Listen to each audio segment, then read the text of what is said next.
Hi, I'm Chris, and welcome to another tutorial on using Adventure Creator in Unity.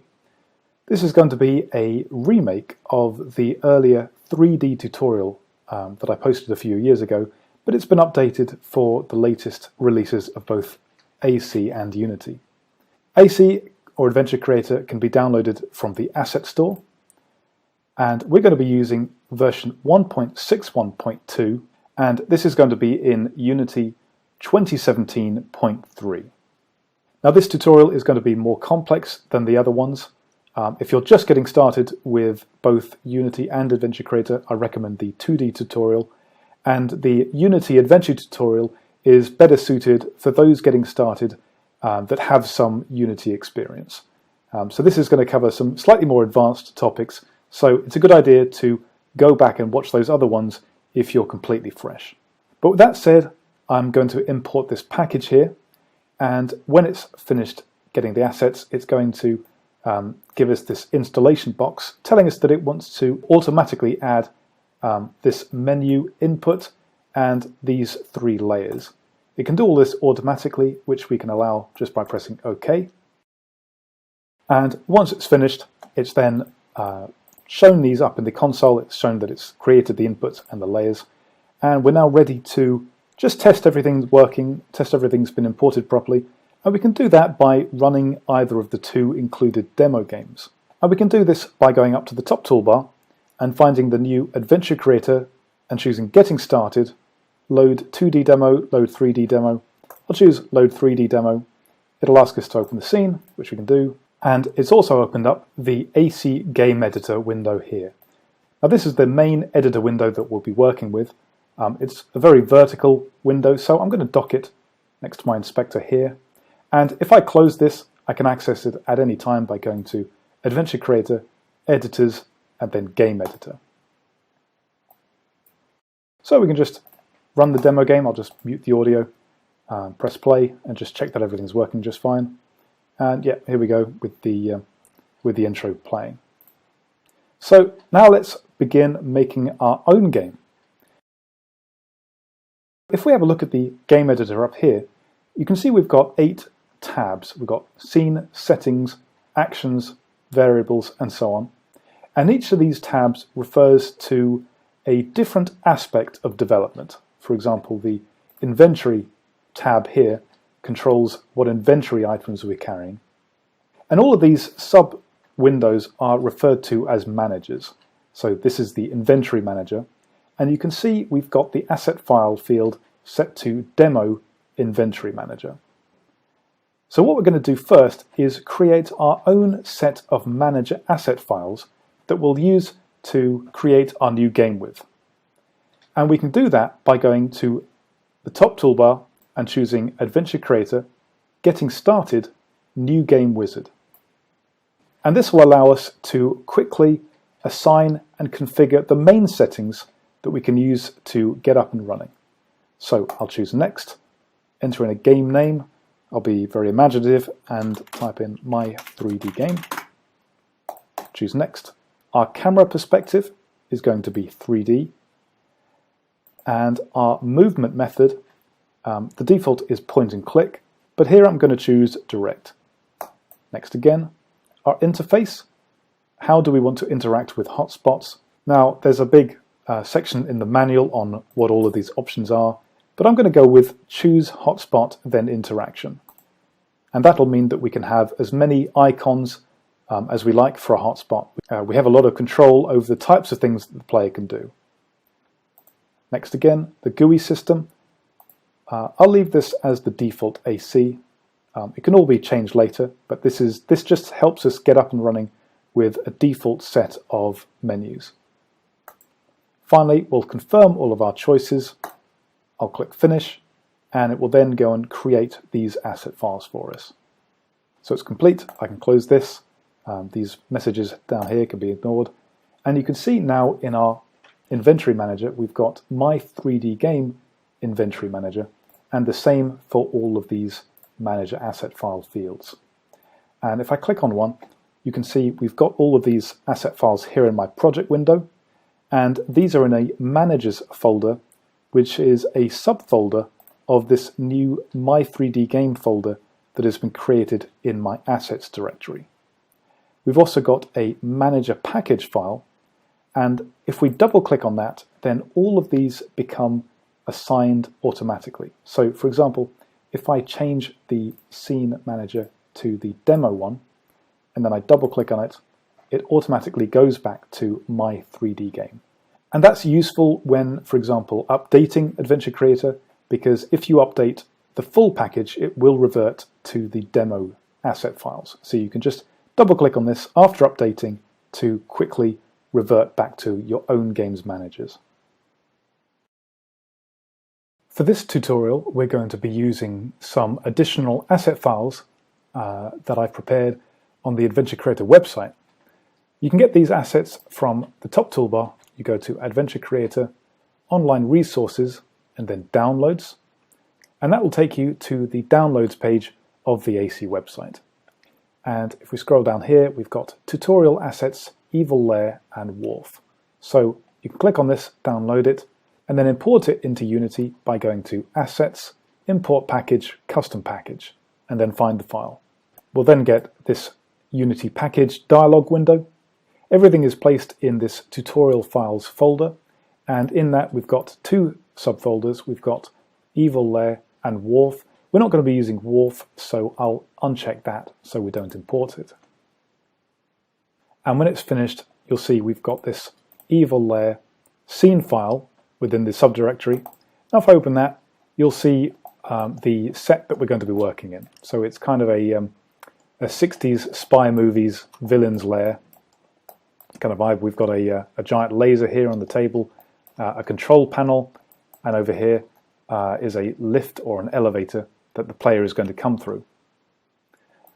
Now, one point I want to make clear is that this was made with an older version of Unity, and so the laser gun here is actually using the legacy animation system, whereas we're going to be working with the animator or the Mechanim system. So what I'm going to do is I'm going to find the laser gun's model file inside set, and go into rig. I'll change the animation type to generic, apply that, go back to the laser gun, and you can see it's now been changed to an animator component. And that's just more appropriate for this version of Unity. We can also do the same thing to our player character. Inside Evil Lair, we've got Tin Pot, and if I select him, I'll also change him to generic, click apply, and I think the brain is already set to generic, so that's all fine. So taking a look at this scene file we have, we've got three lights, this laser gun, the lift, and the rest of the geometry is in this Evil Lair model file. And let's now convert it into one that Adventure Creator can understand and work with. And that's very simple. We'll just go to the AC Game Editor, click on the Scene tab, and then we'll have these two options to organize our scene objects, one with folders, one without folders. I'll choose with folders, and that just means we have a bunch of helper empty game objects that we can use to organize our hierarchy.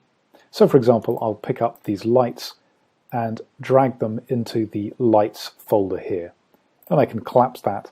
And as we add prefabs into our scene using this scene manager, it'll add them automatically into these folders. But this is all optional, and you can work without these scene folders if you prefer. I'll also select the lift, laser gun, and Evil Lair models, drag them into the set geometry folder. And if we have a look at what else we've got, you can see right in the middle here we've got the this blue arrow, and if I select that, we get it highlighted in the hierarchy. This is our player start, and in fact you can see it listed here in the scene manager as the default player start, and this is the position and direction that the player is going to be facing when the scene begins. So I'm just going to move it for the moment in front of this lift here, and then rotate it so that he's it's facing just away from the lift, because the player is going to start at these doors when we begin our scene. If I go to cameras and then find the main camera, we find that this camera is here in the floor. I'm going to pick it up, and you can use the camera preview to see where it's facing. Just pick it up and turn it to the right so we can just have a good view of where the player is going to face. Now we'll be changing the position of the main camera properly using the camera system later, but for now we'll just have it facing where the player is going to begin. So this scene is going to feature direct control, and that means we're going to use the keyboard to move our player around in 3D space. We're not going to be pointing and clicking. And that means that the player will be bound by colliders in the scene. So the first collider we want to lay down, and bearing in mind that at the moment all we have are model files. These aren't any colliders or anything. So we're going to add colliders to our objects so that the player can't go through them. The main set we have here, the main room model, is this platform model here. And if I view its inspector, it doesn't have a collider, so we're going to add that now. I'll choose Add Component, and then type in Mesh Collider, and it'll automatically assign the mesh as platform. And that means that the walls and the floor now have a collider attached. Now we're going to be making a player later on, but just so that we can quickly test this, let's drop in the demo game's player character, and we can find him in Adventure Creator, Demo, Resources, and he's called Tinpot. So I'll just drag him into the scene and then run it. And you can see when we run it, he's placed at the player start, and I can use the WASD or the cursor keys to move him around. He's also not able to go through any of the walls, but he is able to go through, say, this big laser table here. So let's fix that now. I'll do the same thing to the laser table here. I'll select it and add a new mesh collider. I'll do the same to laser button. Actually, I think with this I'll check convex. Same with laser table. Then over here I'll add the same thing. I'll do the same thing to the coffee table and the sofa. Actually, I think with sofa I'll leave convex unchecked. And finally, this bin over here.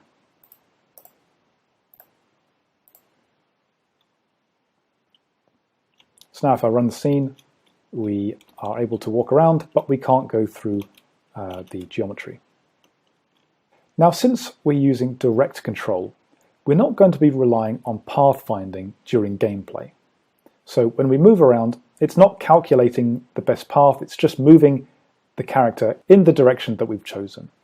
But generally, we still want pathfinding to be possible because we might want the player to walk during a cutscene or have NPCs move around the scene, and they'll rely on pathfinding, and so we need to create a nav mesh as well. If we go to the AC Game Editor, underneath Scene Settings, we've got Pathfinding Method, and this is set by default to Mesh Collider, which means we can place down a mesh to dictate exactly where any character can pathfind. But I'm going to change this to Unity Navigation, and that'll mean it can rely on a pre-baked Unity nav mesh. And now what we can do is take these colliders we've just added, for example the platform, and change the static field to Navigation Static. If I go to Window Navigation to open up the Navigation tab, choose Bake, we then get our nav mesh according to the collider. So I'll do the same for all these other objects. Take the bin, mark it as Navigation Static, the same for the laser table, the laser button, coffee table, and the sofa. If I click bake again, they'll all be taken into account when baking this nav mesh. So again, this nav mesh is not going to be used by the player when we're walking around, but it will be used when we're pathfinding the player during cutscenes. Finally, let's save the scene. I'll delete the demo games player from the scene, and we can now create our own. We can find a model to make our player character out of inside Tutorial Files, Evil Layer, and then Tinpot. And we have this el_tinpot FBX file. If I select him, you can see that he's the same character as used by the 3D demo, but he's got a few more animations that we're going to be making use of. Again, in his rig, I've changed his animation type to generic, so that when we drag him into the scene, he's got an animator component instead of an animation. Now, converting a model file into a player character that AC can make use of is basically just a case of adding the correct components and tagging him up as player. But there is an easy way to do all this. We can use the character wizard to add all the necessary components automatically. So with the model file placed in the scene, I'm going to go to Adventure Creator, Editors, and then Character Wizard. And much like the new game wizard, this is just a case of pressing next and filling in the fields that we get. So this is going to be a player as opposed to a non-player character.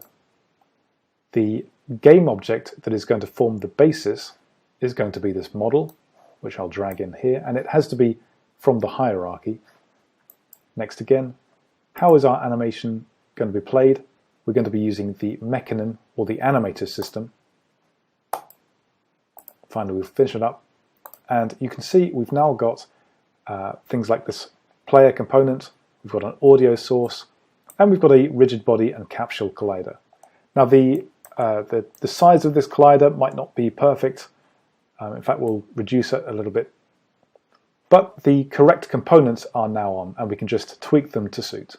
It's also been tagged as the player, which means that AC will recognize this as the player in our game. And if we run the scene, we'll be able to move our player around like this. Obviously, he's not animating yet, but we'll fix that in a moment. But what I want to do first is make sure that he can walk everywhere around the scene. So if I go to the Scene tab here and move over to the other side of the room, you'll see that we've got this raised platform, and it might be that we can't actually get up because the step is too high, in which case we might need to configure him a little bit more. This step has a collider in the form of the platform mesh collider. So let's see how he manages when he gets over there. I'll have the game window move down here so that we can see both at the same time. And then with the mouse inside the game window, I'll look up at the scene window and see him move over to the step. So you can see he has a little bit of trouble if he's going straight on. So we can either configure his rigid body and size of his collider and so on. We could also try adding in a sloped collider here to make the step a bit easier to get up. But I want to show another method, and that is to replace the rigid body and capsule collider with a character controller, which Adventure Creator can also make use of. So looking at his inspector, I'll remove the rigid body and the capsule collider, and then down at the bottom I'll click Add Component, and I'll add a new character controller. We'll need to configure this a little bit. The bottom of the character controller needs to be at his feet. So I'll raise the center Y value to 2 and maybe reduce the radius a little bit. Let's see how he gets on now.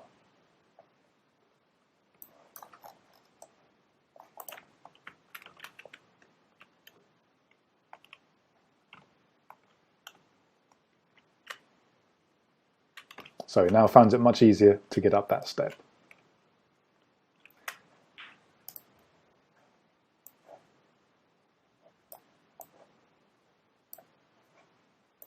Let's now play around with his movement speeds.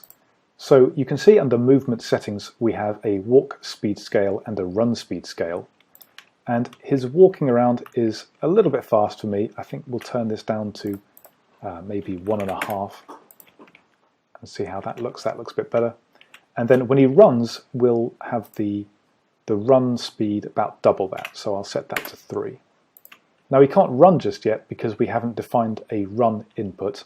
So let's just copy these component values, exit play mode, and paste them back in. And that's just because Unity doesn't save changes made in play mode.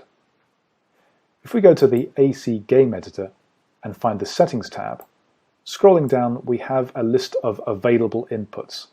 And this is a list of inputs that we can make according to the various settings that we've made in our game.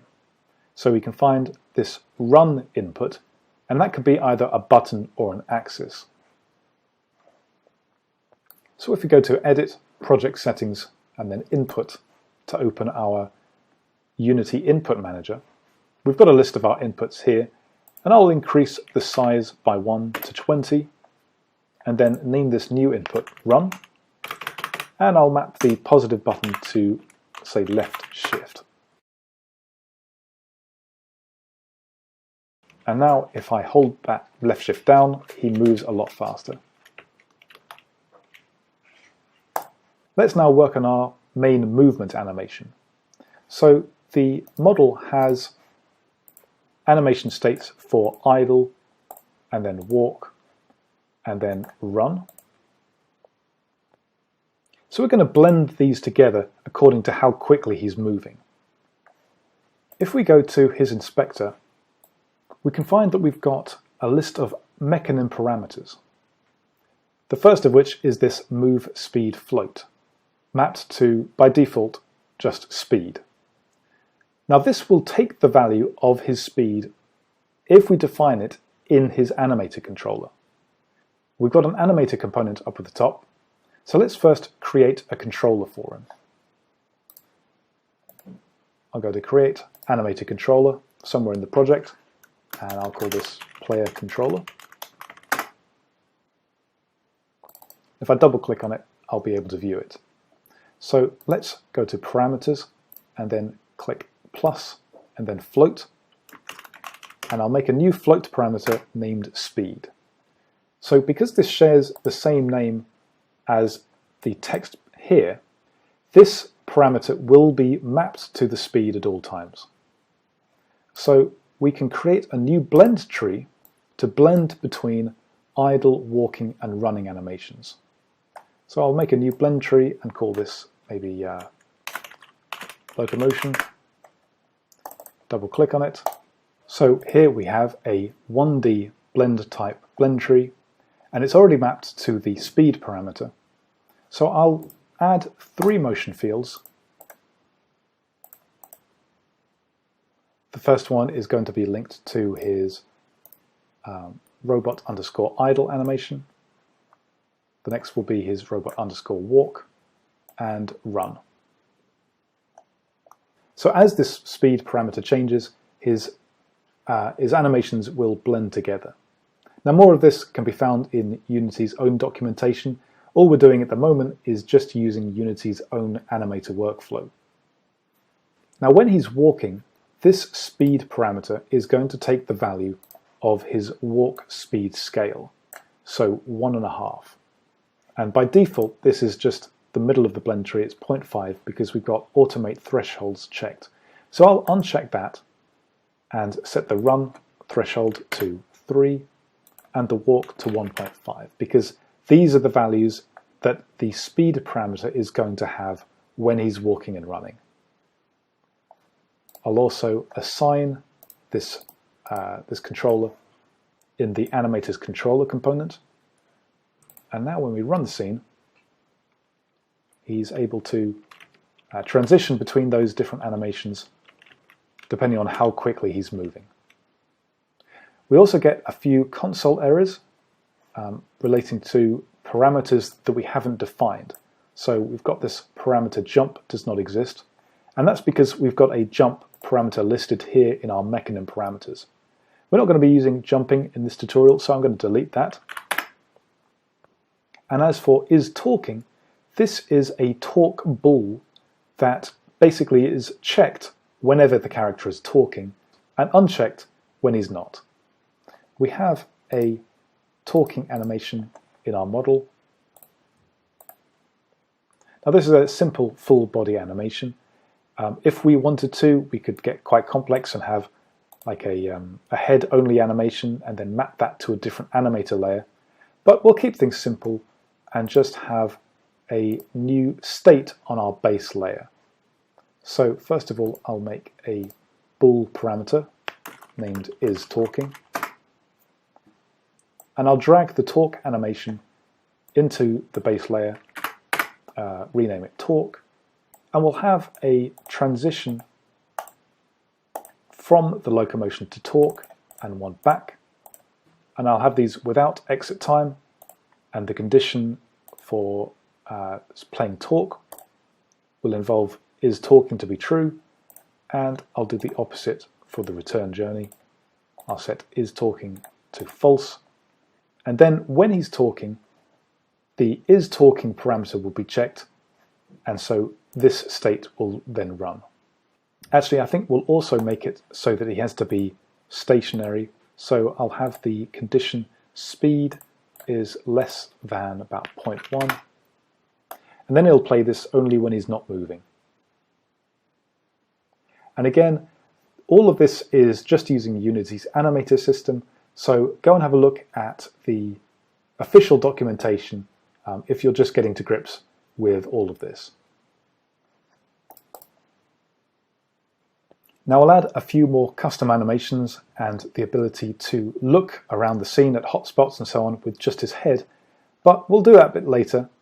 For now, we'll make this the default player, and we can do that by first making a prefab out of him, by dragging his object into the project window.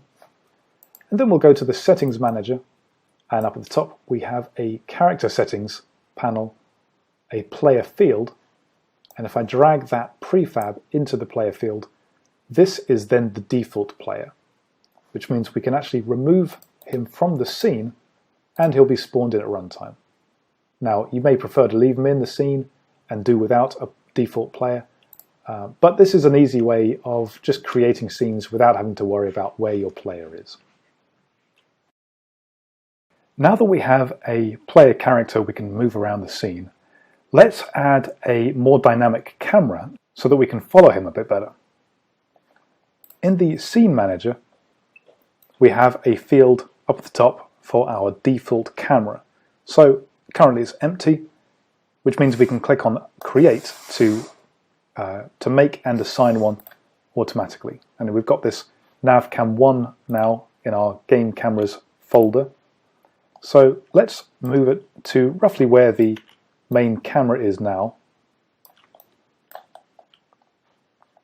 And this camera is our default camera, which means it will be active when the scene begins. And if we then view its inspector, we've got quite a few movement and constraint options.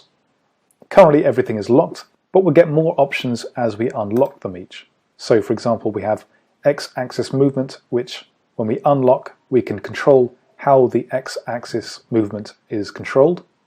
So the best way to configure this is really just to play the game and experiment with different values. So the first thing I'm going to do after running the game is have the camera move in the same direction as the player is going now. And that is, looking at this gizmo here, that is the X-axis. So I'll uncheck X-axis movement lock, and then we get an affected by field. So it is affected by the target's X value at the moment, and that's fine. We'll have the influence be 1, which means when the target moves in one unit along the axis, so will the camera. But we'll increase the offset value so that it's a little bit closer to the player. And by the way, the target is the player because that is set down at the bottom. We can uncheck target as player if we wanted and make it any object we like. Now if we move over to the left here, the camera doesn't look at the player, it doesn't change its orientation. So I'll uncheck the lock option also in the spin rotation. And now we can choose how it's affected. This time I'll choose look at target because it's a bit easier to configure. We'll raise the target height offset a little bit, but basically it's just going to look directly at the player. The player is going to be in the center of the screen at all the time. I think as he gets over here, actually let's increase the offset a little bit more. But as he gets further away from the camera like this, we could have it so that the camera actually zooms in. So let's also uncheck the lock for field of view. And it says here we don't have any affected by field. The value will vary with the target's distance from the camera. So as he gets in, the camera will be more zoomed out. So let's give it a, let's start changing the offset value a bit.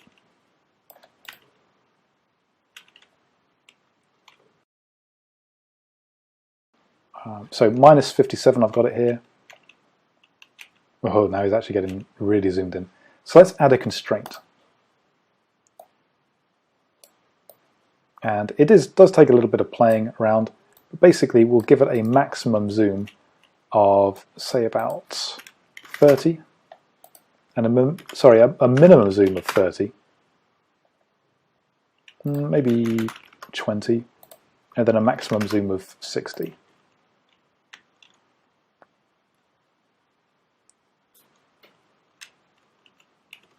Now we could also play around with things like the y-axis movement, the z-axis. Although, if we now go over to the far edge of the scene here, you can see the camera is actually clipping through the wall. So this is what's happening. The player is coming here and the camera is going through. It's not aware that there is a wall here. So an easy way to get around that is just to add another constraint. So if we first of all move back to where the camera is not clipping, say about here, let's make a note of the x-axis position. That's about minus 17. And so I'll check constrain. I'll set the minimum to minus 17. And then it won't go beyond that value. Oh.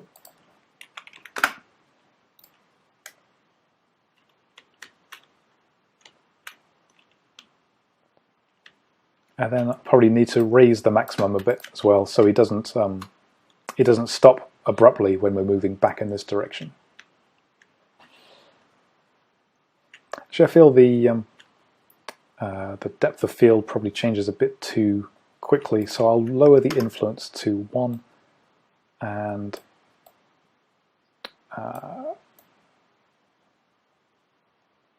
raise the offset a little bit. So because Unity undoes any changes you make when you exit play mode, we're going to have to copy these component values again. So next to the game camera component, I'll choose the cog menu and then copy component. I'll exit play mode and then paste the component values back in. Looking at the values, I have tweaked the game camera movement options a little bit, so you can copy them here if you want to be exact. But I found that these just make it a bit easier to follow the player and see the rest of the objects around him. If we now move over to the left side of the scene, you'll see we've got this raised platform over here.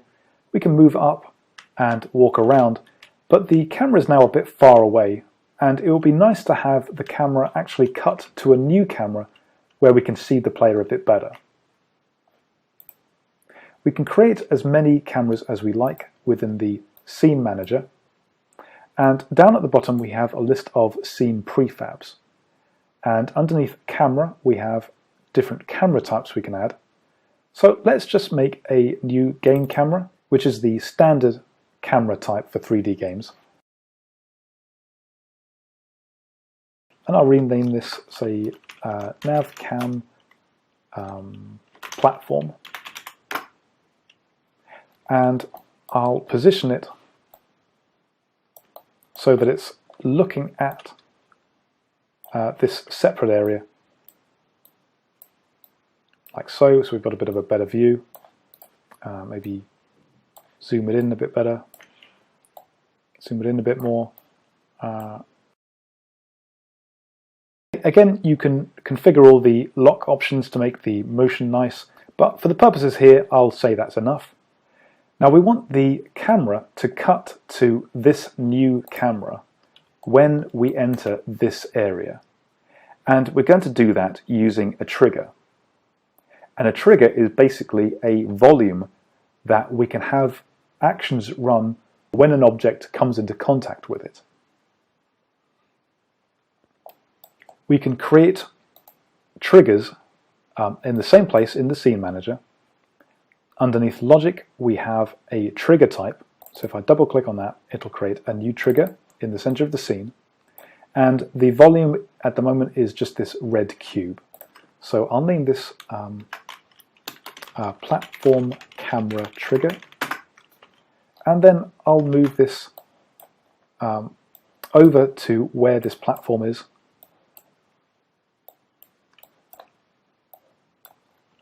And have it cover the whole of this area by stretching it out like so.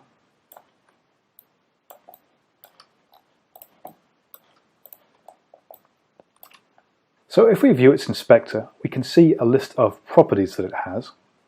It's set to react on enter, as in when the player enters it. It will only react during gameplay, and it will detect the player. So we could, if we wanted to have it detect any object. And then underneath we have this engine wait. And this is called an action. And the engine wait is the default action. So what we're going to do is we're going to change this to a more appropriate action by clicking on the engine, which is the actions category. And then we'll get a list of all the different category types. I'll change this to camera. And then we'll get a list of camera actions. And I'll choose switch. So camera switch will be the action that this runs. We'll then get a field for the new camera.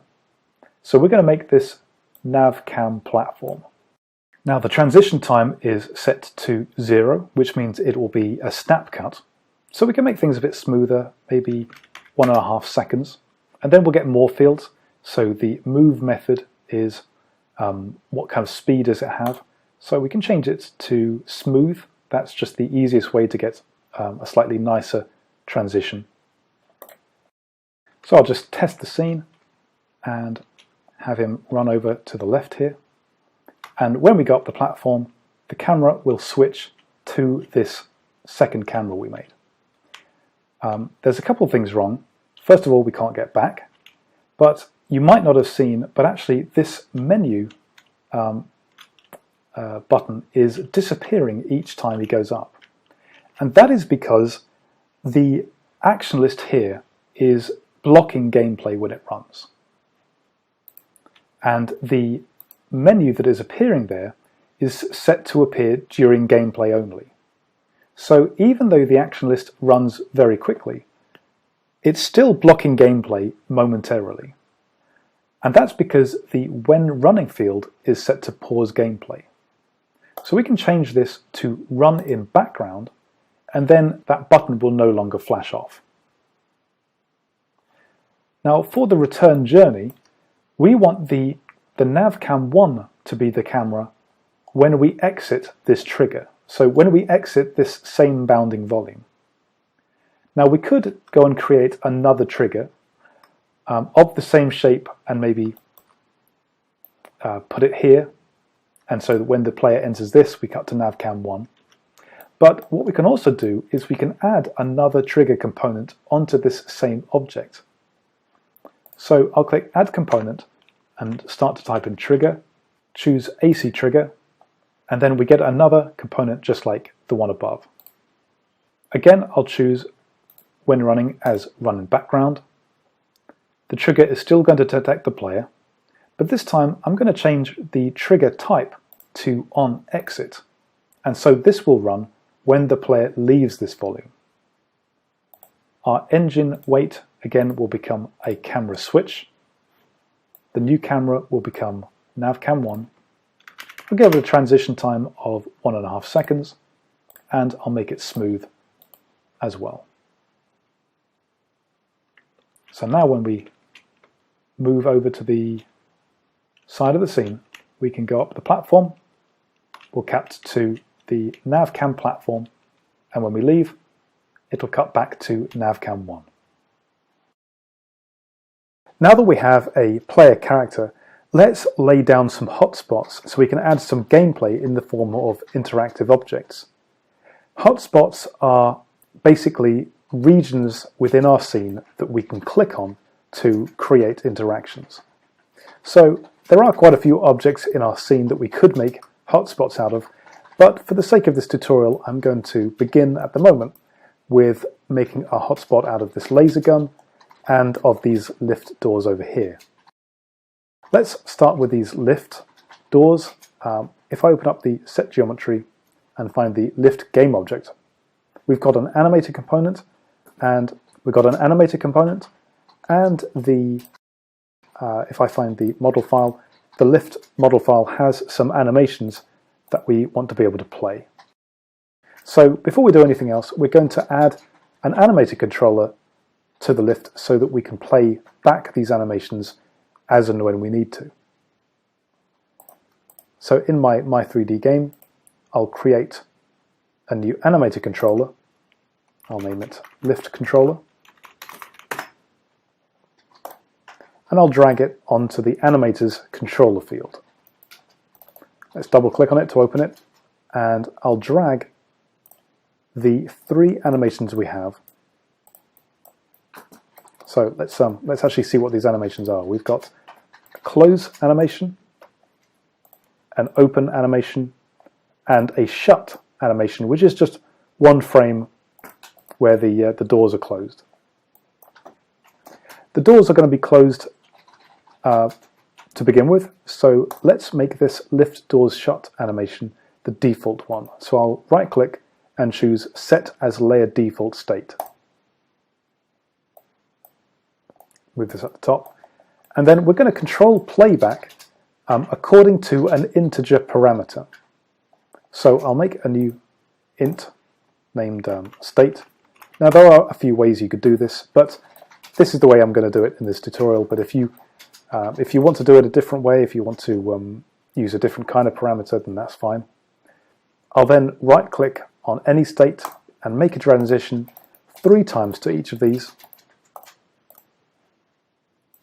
And in each of these, I'll be checking the condition state equals. When it's equal to 0, we'll play doors shut. When it's equal to 1, we'll play open. And when it's equal to 2, it'll play close. I'll also, I think, reduce the transition duration for all of them as well. Oh, I also need to uncheck can transition to self so that it doesn't continually loop the first frame of anything. So if I drag the animator window down to the bottom and then have it open while I'm running the game, I can change the state value to 1, 2, and so on, just to test that this is all working.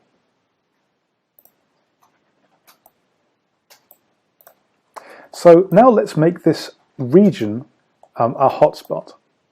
And we can do that from the game editor, back in the scene manager, and then underneath logic we have a hotspot prefab.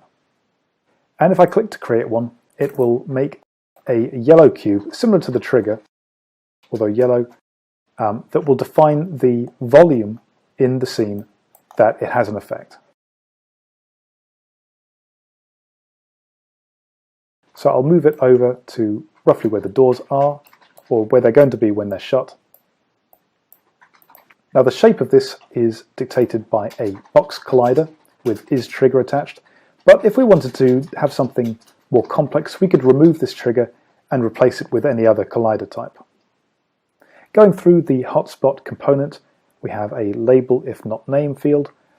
Actually, I'll rename the hotspot to hotspot:lift and then type in label if not name as lift doors. And then we have a few other fields that we'll ignore for the moment. Instead, we're going down to use interactions, and you'll see we have a plus icon here that we can use to create ones. So I'll create a new one, and then we get a cursor icon field in this new block that appears. And this is used to determine kind of the verb associated with this interaction. And we'll make our first interaction very simple. So we'll make a look at interaction, and we're going to have the player just turn to the hotspot and say something about it. So our player action is going to be turn to face, and then we have this interaction field that is currently unassigned. So I can click on create here to create and assign one, and this is a new object. And just like the trigger, this is an action list, and I can change the action to dialogue play speech, and I'll make the player just say something about it.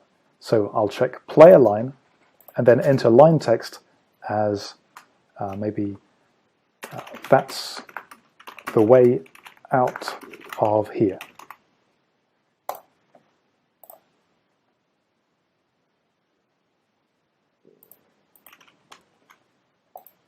So I can click on it. It's a little bit hidden by the mouse cursor, but we then get this look at icon appear, and I can click on that to run the interaction. The interaction method that we're using at the moment is choose hotspot then interaction, and we can set that in the interface settings. And this mode basically means that we first click on a hotspot and then choose from a selection of icons the way that we want to interact with it. So we can have multiple use interactions on it. So let's make another. We'll make this one a use interaction. And this time our player action is going to be walk to marker, because we're going to make the player walk up to the lift, and then the doors will open and we'll go through it. So we don't have a marker assigned, as this warning is giving us, and we can assign one up in this walk to marker field here. So again, I'll click create to make and assign one. And just like the player start, it's represented by this little arrow here. So if I put that on the ground, turn it in a little bit, because we can have the player face the same direction. So in the player action, I've got walk to marker, and I'll check face after moving. And then the interaction field, I'll create a new one. And this time I'm going to click on this icon here, and this opens up the action list editor. And this is useful if we want to have a series of actions as opposed to just one, and it's basically a node system to create our actions with. It's a lot easier than using the inspector. So before we start editing it properly, let's just have a think about what we're going to have happen. We're going to have the camera cut to maybe a new camera that's focused on the lift. The doors will open and the player will go through. The doors will shut again and we'll end the scene. So let's begin by making a new camera. Back in the scene manager, I'm going to create a simple camera, and this camera's inspector doesn't have very many controls, and it's mainly used for stationary cameras or custom cameras if you want to add your own camera script onto it.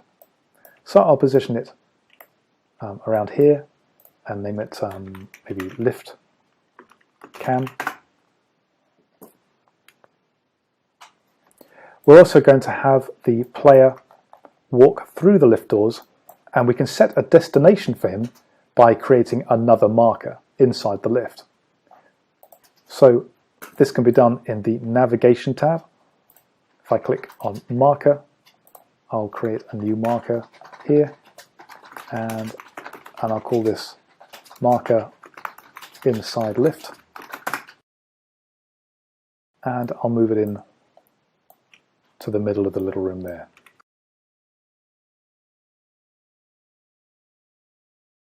So going back to our action list, and this is the lift door use action list. Our first action is going to be a camera switch, where the new camera is going to be lift cam.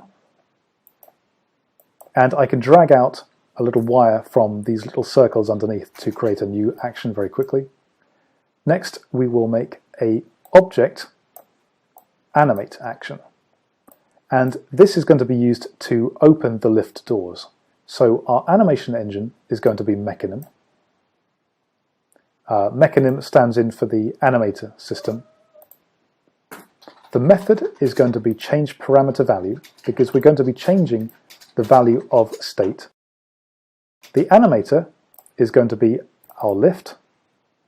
The name of the parameter is going to be state, and we'll be changing an integer parameter to 1. I'll make another action. This time it's going to be a character move to point action. We're going to be moving the player, so I'll check is player, and the marker to reach is going to be marker inside lift. We'll wait until it's finished, and then we'll fade the doors out, and then we'll close the doors again. So another object animate that uses the Mechanim animation engine. It'll be controlling the lift animator and the state integer within it, and setting its value to 2. Let's also add a small delay here. So we'll have an engine wait of maybe 1 second, and then we'll add a camera fade action. The type is going to be fade out. It'll fade out over half a second, which is fine. I'll check wait until finish, and then we'll have one more action, and this is going to be an engine end game. So this will just end the scene. If we were making a full game and we wanted it to instead cut to a new scene that we'd made, we could instead make this a scene switch action.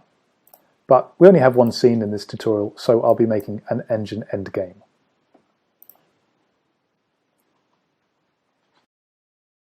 So if I now click on the door, we now have two options, use and look at.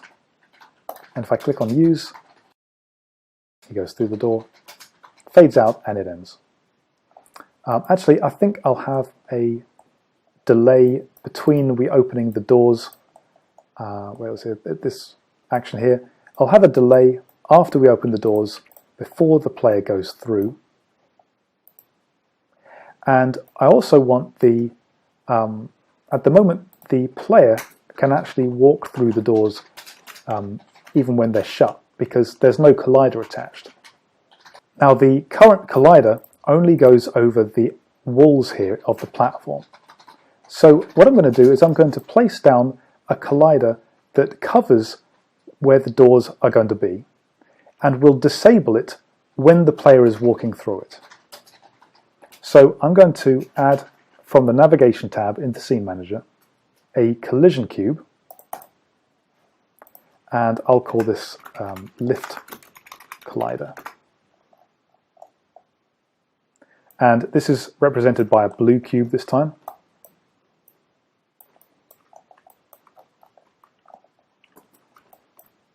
And I'll stretch it out similar to the way we did the hotspot.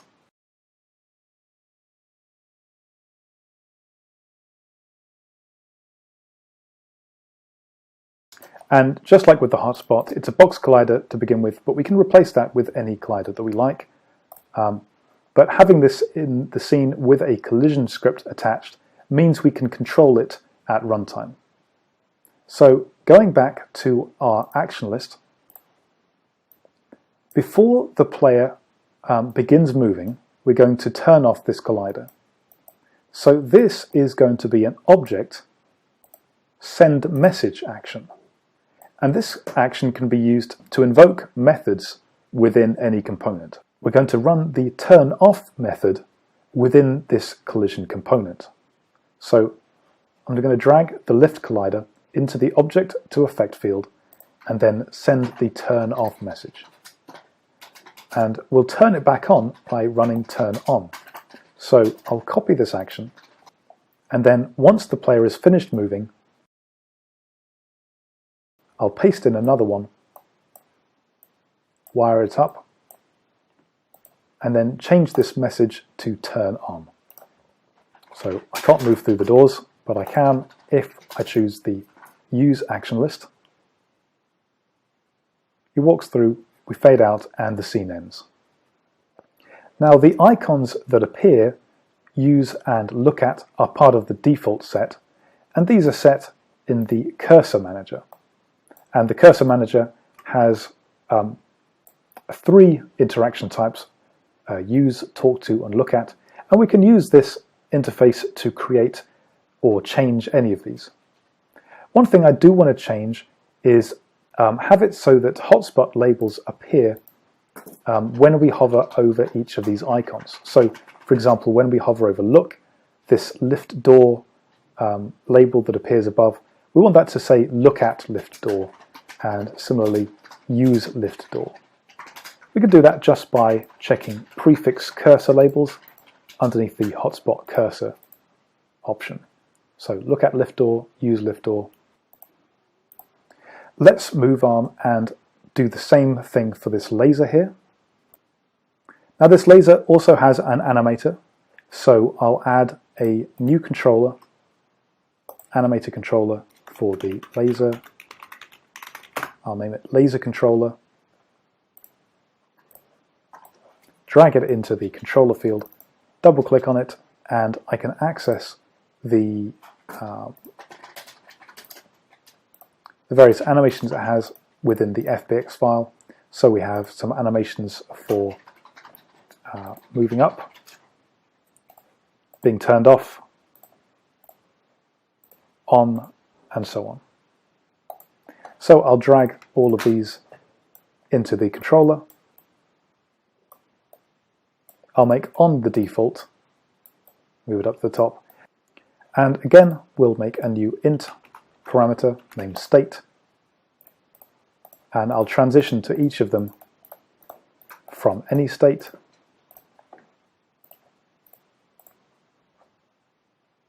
On will run when state is equal to 0, move up when it's equal to 1, off when it's equal to 2, and turn off when it's equal to 3. And again, with each of these transitions, I'll uncheck can transition to self and clear the transition duration.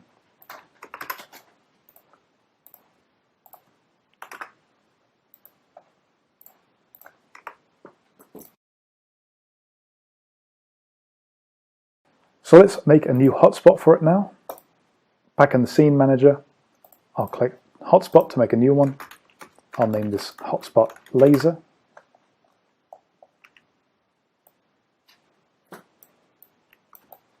And I don't need to be too accurate about it, I suppose. I'll just rotate it and stretch it out. This looks about right. We can also view what we're doing from our game camera by pressing gizmos in the game window. I'll give it the label laser.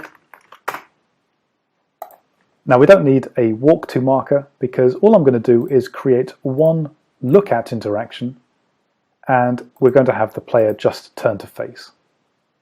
I'll auto create a new look at interaction, and then what we're going to have happen here is we'll have a little bit of animation, camera animation. We'll have the camera start about here and then maybe zoom in on the laser, and then the player can say something. So let's make another simple camera.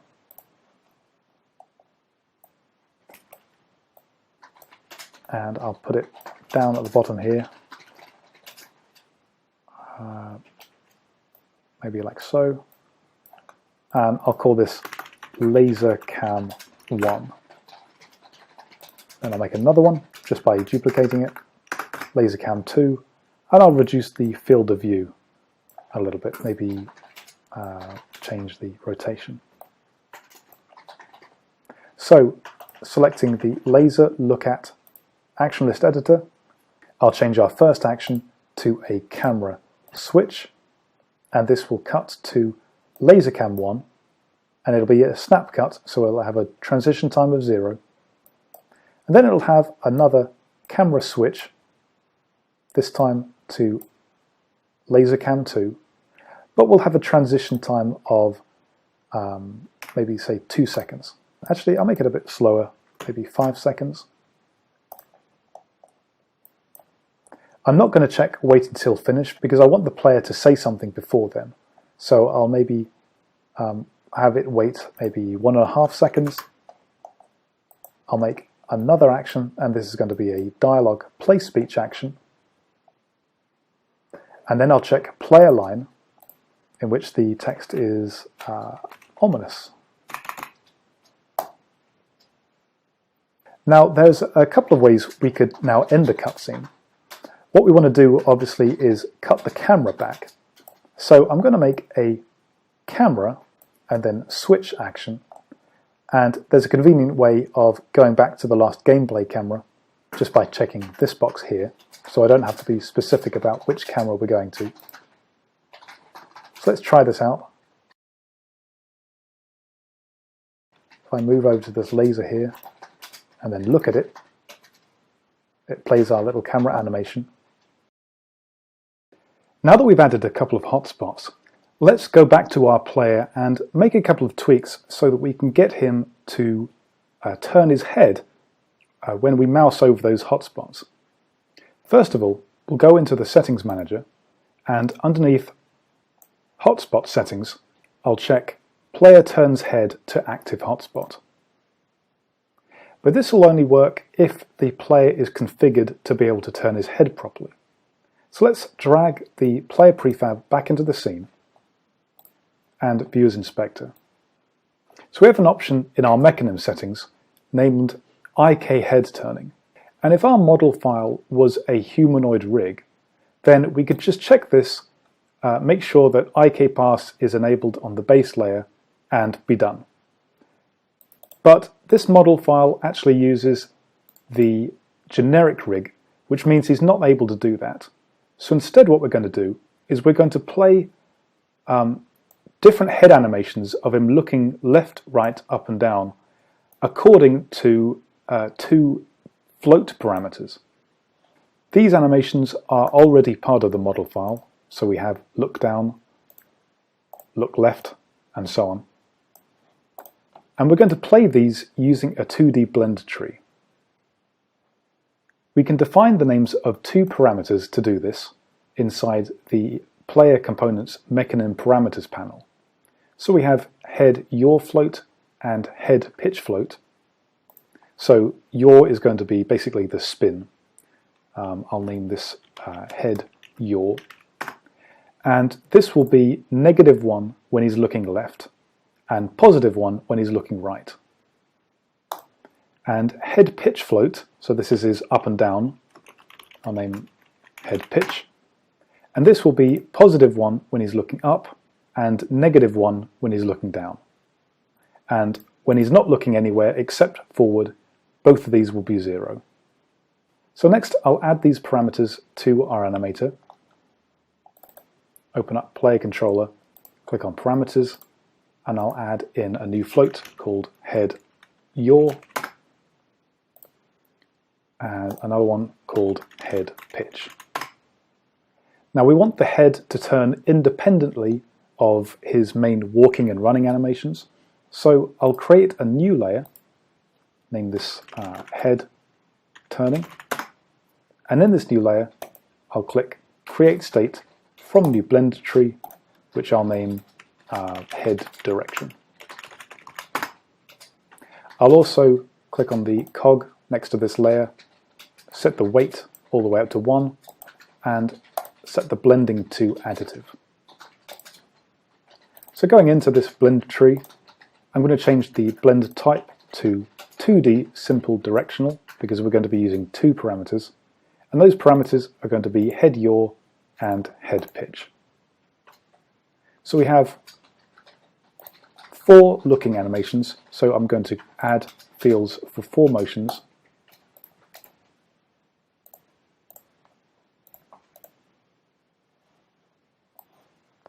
And I'll drag each of those animations into the fields. We now just need to set up the X and Y values for each of these directions.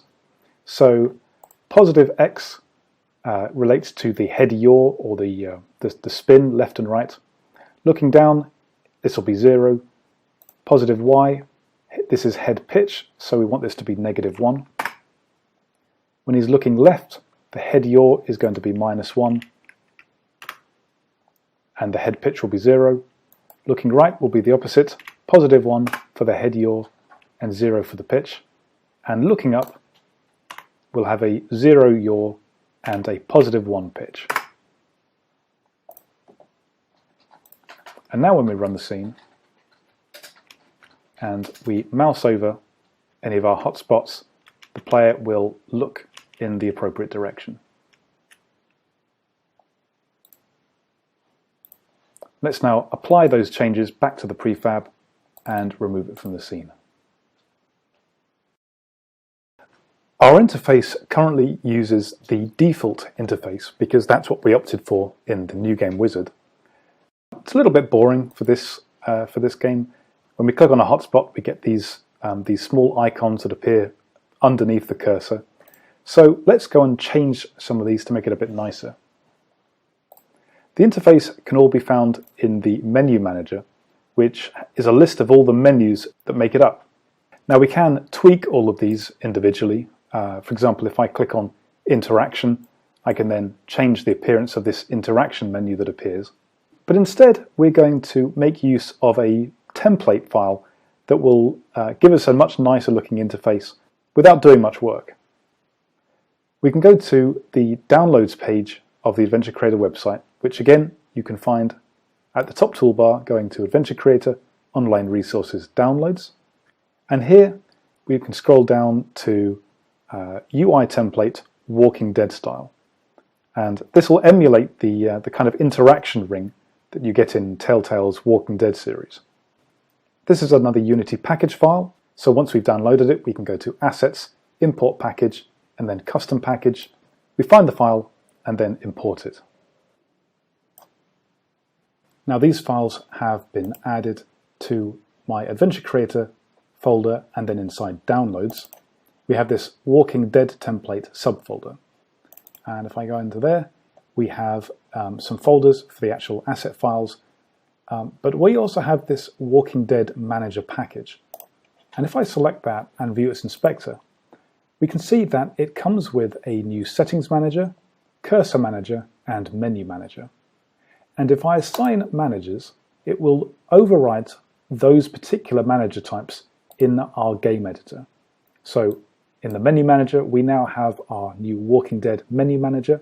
Same for the settings, but other ones like the actions and inventory are kept as they were.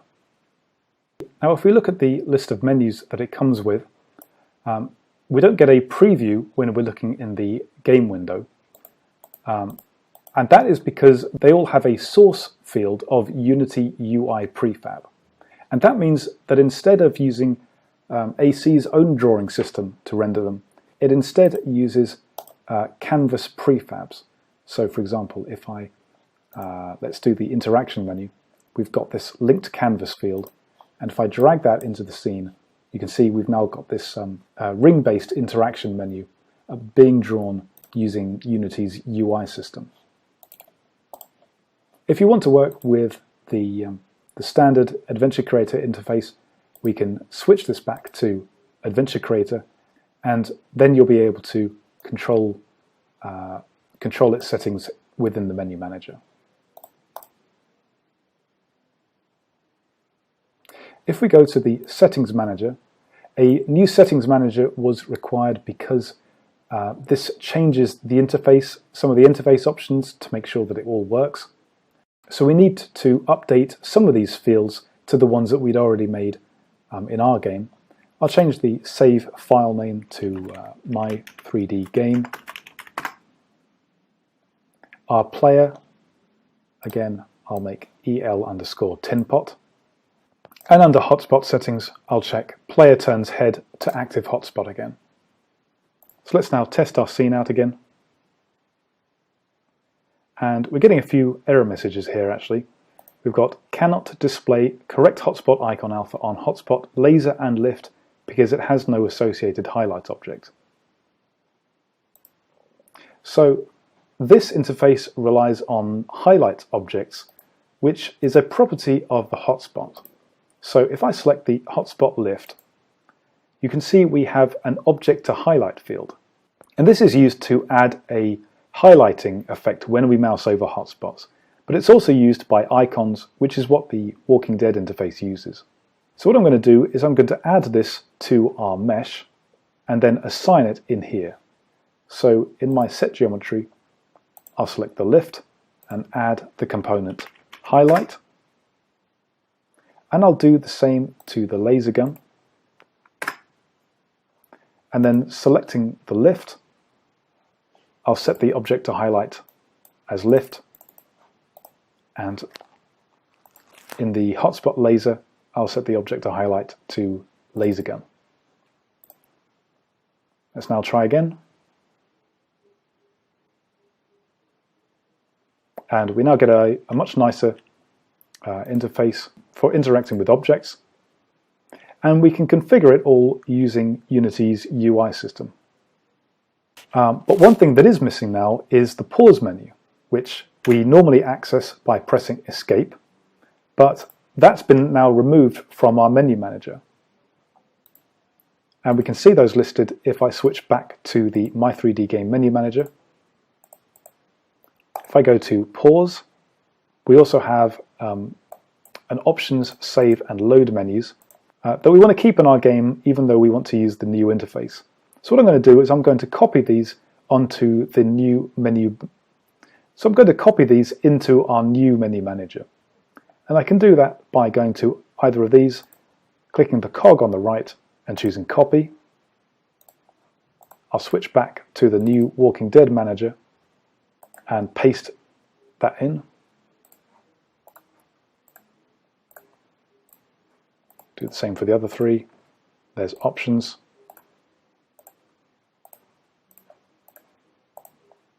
Save. And load. And when we now run the scene, I can press escape and access that. These pause menus all rely on Adventure Creator for their source. So for consistency, we could change these back to Adventure Creator, but we can also set these pause menus to Unity UI. So I'll check each of them and set the source to Unity UI in prefab. So we have this giant laser slab in the middle of the scene. So let's add a victim to it so that we have someone we have to try to rescue. We have the perfect victim, and that's Brain. We can find him in tutorial files, evil lair, and then Brain. And we'll drag in the EL_Brain model file.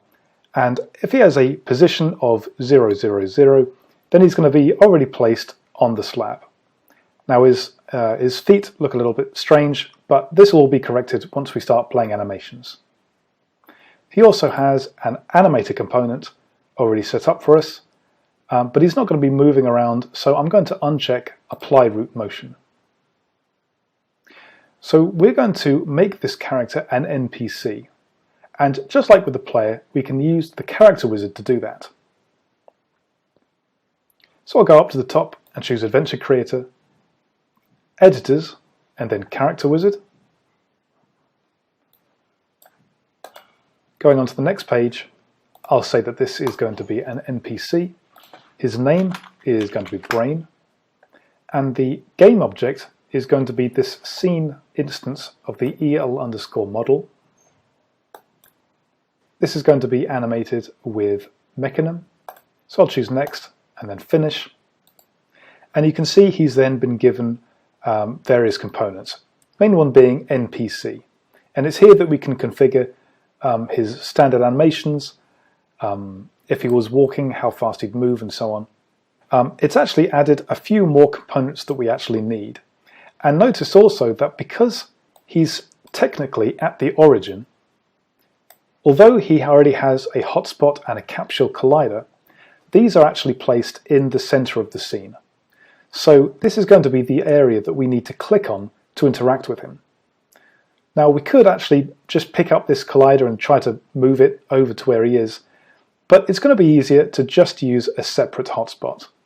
So what I'm going to do is I'm going to remove the hotspot component, as well as the capsule collider and the rigid body, because he's not going to be moving around, he's not going to need one.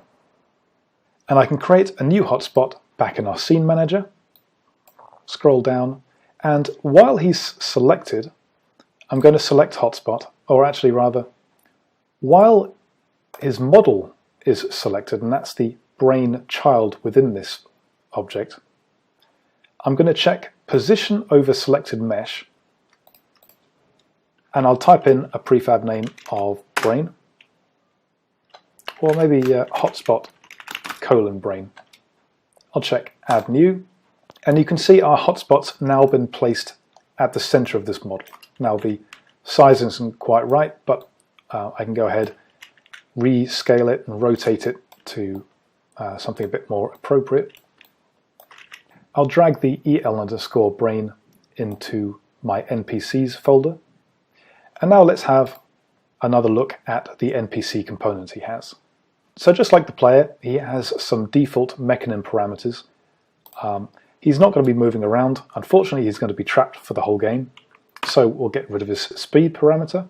And when he's going to be talking, he's going to be doing it using lip syncing. We're not going to be using a canned animation.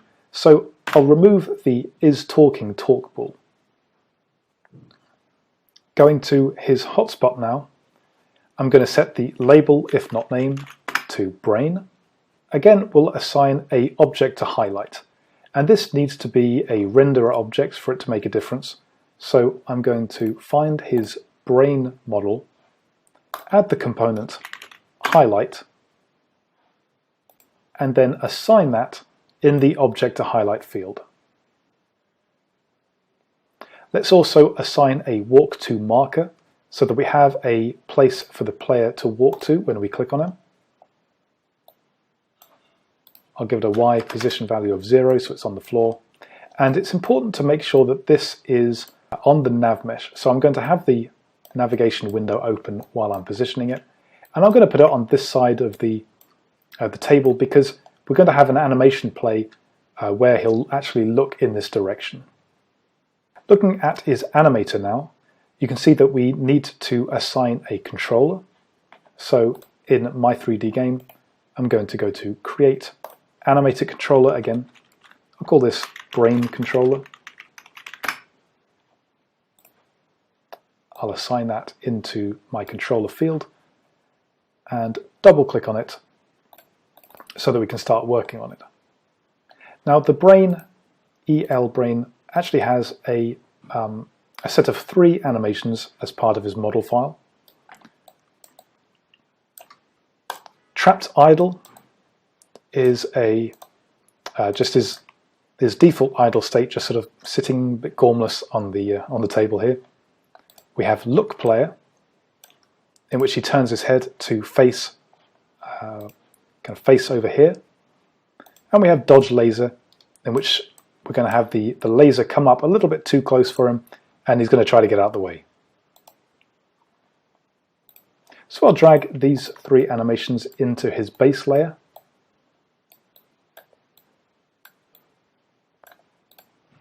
And I'll make the idle animation the default one by right-clicking and choosing Set as Default State. And then we'll make a couple of parameters so that we can have it play the others. I'll create a bool parameter named is looking at player. And if I just move these apart a little bit, I'm going to have this determine whether or not we're playing this animation as opposed to this idle animation. So I'll right click and choose Make Transition from the idle to look player. I'll uncheck Exit Time and give it the condition is looking at player is true. And I'll do the opposite for look player to idle.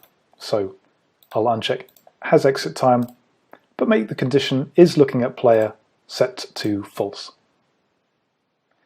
For the dodge laser, we're going to have this play with a trigger parameter. So I'm going to choose trigger as a new parameter, which I'll name dodge laser. And then I'll have it play from the any state. So I'll choose make transition, click on dodge laser, and then this will use the condition dodge laser, but I'll also uncheck can transition to self.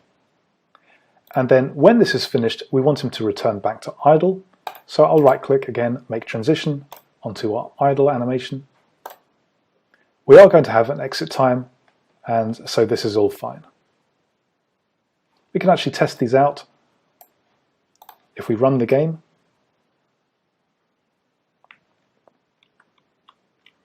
so if I hover over Brain, you'll see the interaction ring comes up. There's no icons at the moment because we haven't created any interactions, but we'll do that soon. And if I check the is looking at player parameter, you can see he turns his head. And if I trigger dodge laser, he'll try to get out of the way. Let's go and make an opening cutscene so that we can introduce the player to the laser, the NPC on the slab here, and give them an idea as to what they're going to have to do. So we've already got this lift over here that the player can enter. So our opening cutscene will feature the player standing at this green marker. The lift doors will open, and he'll come out, maybe say something, and then we'll begin gameplay. We'll be recycling the cameras that we've already made and the markers that we've made for the lift interaction.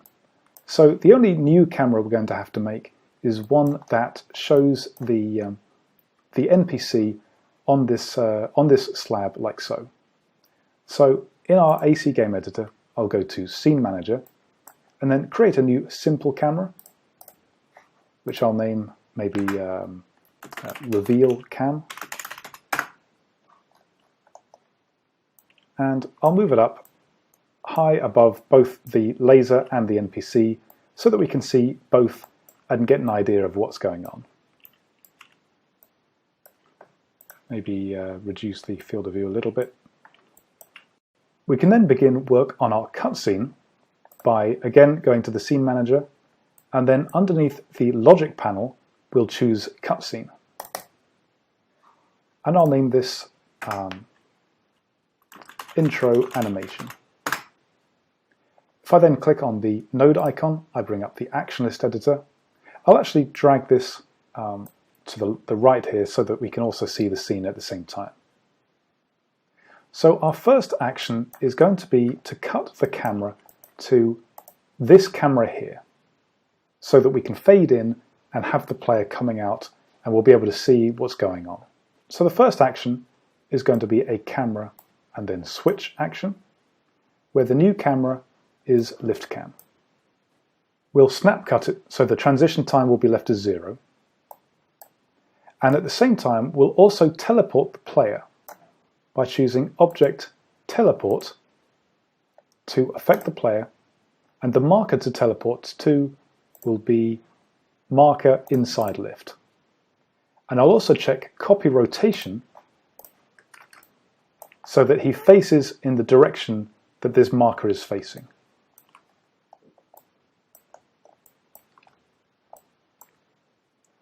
Then we'll make a camera fade action so that we can have a nice fade in. We'll leave the type as fade in, time to fade is fine, but maybe we'll wait until finish so that that all finishes before anything else. As I'm working, I can collapse the actions to make room for others, and then click on Auto Arrange to neatly arrange everything up to the top. Then let's animate the lift doors opening. So we'll add a Object Animate action. The doors are animated with Mecanim or the animator system rather than legacy, so I'll choose Mecanim. The animator is lift.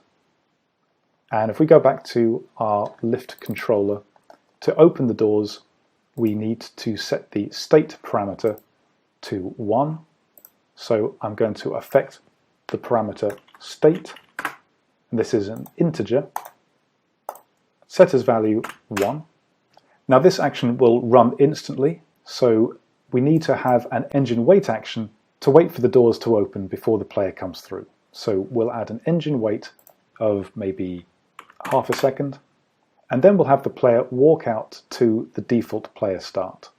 And we can do that with character move to point, check is player, and the marker to reach will be our player start. I'll check wait until finish. We collapse these again. Next, maybe another brief pause of half a second, and then we'll have the player turn his head.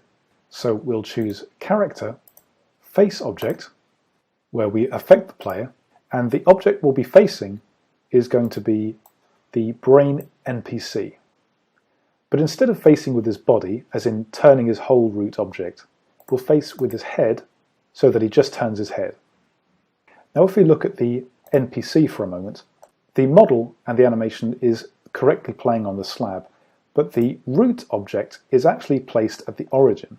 That's all the way over here, if I change the gizmo to center. So this is where the player is actually going to be looking, unless we override it with a neck bone for the NPC.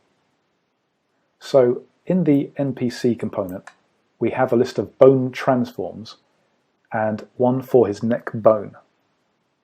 If I go into his hierarchy and expand his rig, hip, stomach, back, and then neck, I'll assign neck into his neck bone transform, and then the player will pick that up when we're told to look at the NPC. So he'll look around here instead. Back in our action list editor, we'll make the player say something. So we'll choose a dialogue play speech action. This will be a player line, and the line text will be, "I'm gone for 5 minutes." Next, we'll cut the camera to this reveal cam we just made. So I'll make a camera switch action where we cut to reveal cam. Another brief pause of half a second, and we'll make the NPC say something now. So we'll choose another dialogue play speech in which the speaker this time is EL_brain. The line text will be, "Hey, little help." And we're now finished, so we can resume our gameplay camera, and we'll also stop the player locking his head towards brain. So we'll choose another character face object action. Again, this is going to be affecting the player and his head, but we'll choose stop looking so that he stops looking at brain. Otherwise, when we walk around the scene, he'll still be looking at him. We'll then have a camera switch action, and I'll check return to last gameplay so that it goes back to our default navcam1, but I'll do it over time. I'll maybe set the transition time to say 2 with a move method of, well, I'll demonstrate the use of curved. So if I choose curved, I'll demonstrate the use of custom curve. And then we get a time curve field. And this basically allows us to really specify the motion of the camera over those 2 seconds. So a nice S-curve is fine. And if I leave wait until finish unchecked, then it means that the action list will actually end as soon as this is run for the first time. So we'll begin gameplay while this action is actually still taking effect. One other thing I forgot, and that's to actually close these lift doors again. So up in the top of the action list, I have this object animate that we made earlier. I'll choose copy from the cog menu on the right, and then maybe just before the player turns his head, I'll paste after, rewire it back up, and this time I'll set the state to, let me actually just check again, we want the doors to close. That will be a state of 2. One other thing I forgot also is that we have to disable the lift collider before the player can move through these doors. So if I go to navigation, collision cubes, lift collider, we've got to turn this off when we want the player to walk through it. So at the same time that we use the object animate to open up the lift doors, I'm going to insert another action that's going to be an object send message action. Actually, I'll make this a bit wider. And the object to effect is going to be lift collider. I'll be using the message turn off, wire it back up, and again I'll copy this and change it later on. So we have the other object animate here.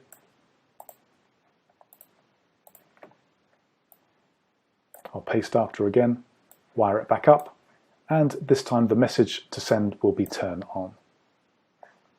So if we run the scene, this cutscene isn't actually set to begin when the scene begins just yet, but we can run it manually by just going to the top and choosing run.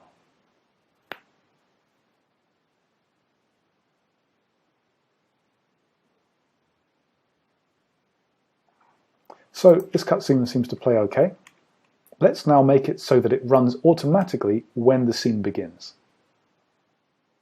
In our scene manager, we have at the top a list of scene cutscenes. And these are special cutscenes. Now we can either click to auto-create one, or we can assign an existing cutscene. So let's assign intro animation, and then when we run the scene, it will play the intro automatically. But there is one problem with that, and that is that it's now going to run every single time we begin this scene. So let's imagine that in a larger game, we might have the player, after seeing this scene, go to another scene, and then return here. We don't want the player to then have to see this same intro animation every time. So what we're going to do is we're going to use a variable to determine whether or not we can play it. We can create variables in our variables manager, and if I click on the variables tab, we then have a choice of either global or local. And global variables are used whenever we want to access a variable in any scene, or more than one scene, and local is used when we're just working with one scene. So we can use local here, and then I'll click on create new local variable. This type will be a Boolean, and I'm going to name it scene opening cutscene. And its initial value is set to false, and that's fine. And what we're going to do is at the end of our intro animation, we're going to set the value to true. And then before we run this whole cutscene, we're going to check its value to work out whether or not we should play it. So back in the intro animation cutscene, I'll go down to the very bottom and create a new variable set action. The source is going to be local, and we can now set the value of scene opening cutscene to true.